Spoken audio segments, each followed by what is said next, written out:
Kaip mūsų 500 eurų vertės skrydis lėktuvu netikėtai pavirto į 5000 eurų vertės skrydį. Taip nutinka tik vieną kartą gyvenime arba tikimybė yra viena iš milijonų. Skridom su Turkish oro linijom iš Lietuvos į Malaiziją ir Stambulė turėjom 1 valandos persėdimą. Atėjus prie įlaipinimo vartų mums pasakė, kad mes nebetelpam į lėktuvą, nes nebeliko vietos. Ir todėl mes jūs privalom perkelti į biznio klasę, jeigu jūs nieko prieš. Mes tokie, okei, tinka. Prieš skrydį dar pasvajojom, kai būtų nerealu išbandyti kada nors gyvenime 10 valandų skrydį biznio klasėje. Ir štai noras įsipildė.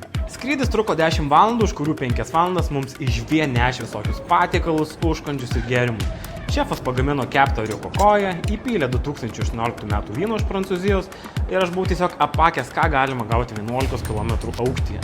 Be viso to nemokamai galėjom naudotis Wi-Fi ryšiu. Po vakarienės lėktuvo įgula mums paklojo lovas, davė ausinės, parekomendavo filmą, kurį galim pasižiūrėti per savo televizorius ir palinkėjo saldžių sapnų. Nusileidus pagalvojom, kad tikrai reikia svajoti garsiai.